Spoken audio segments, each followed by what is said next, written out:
Okay, so the next thing on our list is going to be the hand touch, and that is what it sounds like. It's them touching your hand with their nose. The hand touch can be super useful for all kinds of things. It's more getting the idea in their head that they can touch things with their nose. So you can build that into things like muzzle training, or I teach my dogs a chin cue. So when we go to the vet, I tell them to chin, and they put their head in my hand, and they just stand there and wait. You can teach them to push buttons. Moose, my Dutch Shepherd, if I go like this and ask him, he'll come up and tell me a secret, so he'll just touch his nose to my face. So it's useful for all kinds of things, and so I like to teach it also just because it's fun. It's a fun trick to practice with. So one of the things you can do is if you've had a bunch of treats in your hand, use that hand because it's stinky. It's got some treat smell on it. You don't want them to hand touch a hand that has food in it. So because what they're kind of doing is tagging it, and over time, not so much with Lewis's types of breeds, but with like shepherds and mals and stuff, they can get a little hand snappy because they're like, hey, there's food in there, give me that. So you don't want them hand touching the hand that has food, but you can have a hand that smells like food for it. So hey, I know you know they're in there, but that's not what we're doing. So this is, I've been using my right hand for treats, so it's my smelling hand right now. No, out of there. So you just stick your hand out and you just kind of wait. It might take him a hot minute. He hasn't done this one before, I don't think. But so you literally just stick your hand out in front of their nose, like 2-3 inches, and just wait.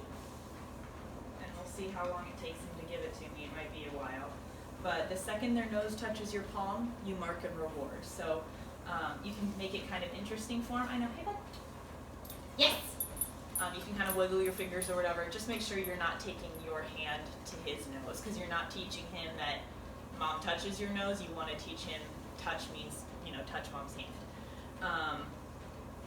And the cool thing about touch is you can expand it to objects too. So I know people who then start, using sticks or pointers or whatever, and you can teach your dog to, go put their nose on the wall over here or pick this thing up, and it's just super fun. You can do a lot of things with it. So it's just sticking your hand out and waiting, just waiting, open palm.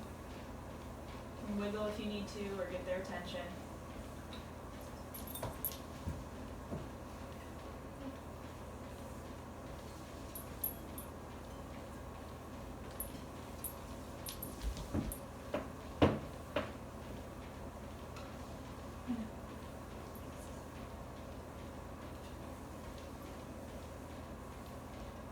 Yes! And then just the second you feel that wet nose, you mark and you give them that treat. So we'll do it again. Yes. Yes. Yes. And as they touch it, sometimes they move a little bit closer to it, so just be prepared to kind of scooch over as you go. But just leave it and let it sit there, and they'll touch it. They'll be interested, even if they're just kind of sniffing and it's the slightest little like boop, it will happen.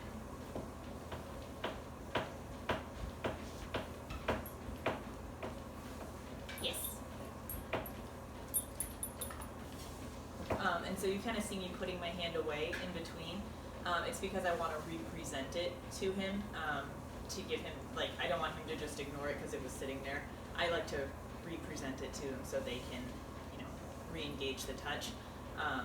Some dogs, it doesn't matter, and they'll just go back and forth between touching the thing. You don't have to take it away, but I find it useful, especially at those sort of beginning stages. Oh, I see. Yeah.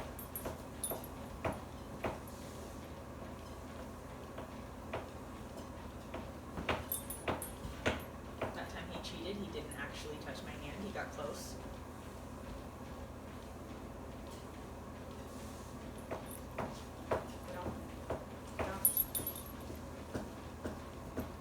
Yes. So he is a very affectionate dog, and he likes to put his head on his person. So that's what he's trying to do. He's, instead of working, he's trying to get out of it by, putting his head on my lap or trying to, just sort of trying to engage with me other ways. But since we're working on the hand touch, that's what I'm waiting for. I don't talk to him. I don't tell him he's a good boy. I don't pet him. And so you just I will look at what I want them to do. So instead of looking at him and, you know, because we spend time building eye contact. So instead of just looking at him the whole time, I'll look at my hand, and sometimes they'll follow your gaze too and just be like, oh, hey, what are you looking at? What is that? And then they'll inadvertently touch it. So.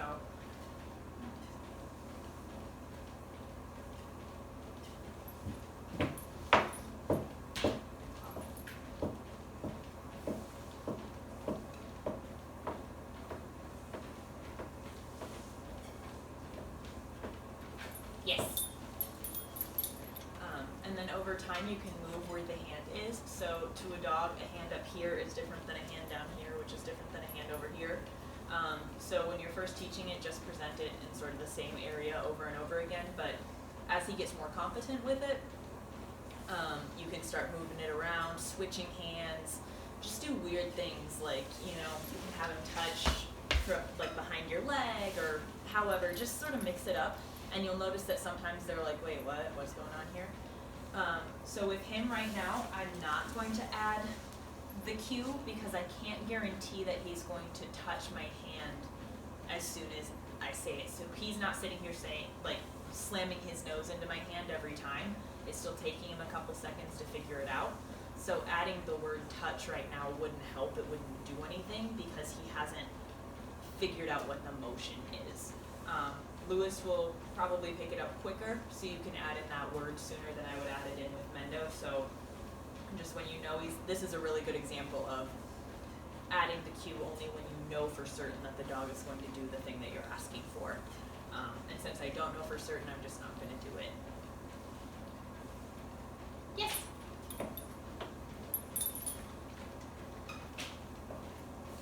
Yes.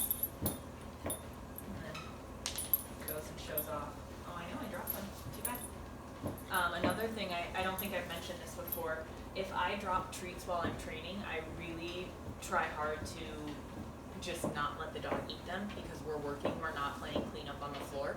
I made the mistake of not doing that with my dogs and they turned into little vacuum cleaners, so every time I dropped a treat, like the world stopped until they could find it and eat it, and that became really frustrating. So if I drop a treat, bummer, you know, that's just food on the ground, and then we wait until the session is over and I tell them, like, clean up on aisle 6 or whatever, and then they can go and clean up whatever I've dropped. But while we're working, they don't get to pick up things that, you know, I've dropped on the floor or anything like that.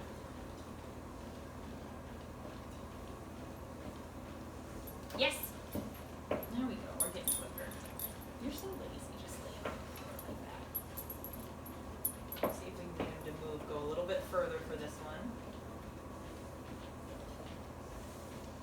And if he doesn't, yes, good boy. Good boy. That was a good job.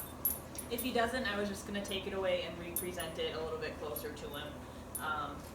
This is not a life or death thing, it's more of a fun trick, so I'm a little bit more relaxed about my standards for it. I mean, they still have to do the thing in order to get the reward, but I don't take it as seriously. It's more just a fun thing for them to do. And actually, I can show you what touch turns into over time. Let's trade him out for her. Go, Mendo. Go. Mira, come on. Good girl. So this is Mira. You met her before with the crate. Okay. So eventually, touch can turn into touch. Yes. Things like that, where they get super high. I use touch to teach her to jump up on me, actually. So, hey, Mira, here. Yeah, good girl. That came from a touch cue. That came from her touching me, just learning to put her nose on things. I've also used it for, she might not do it, we haven't practiced in a while, but chin. Good. Come on, stand up. Stand up.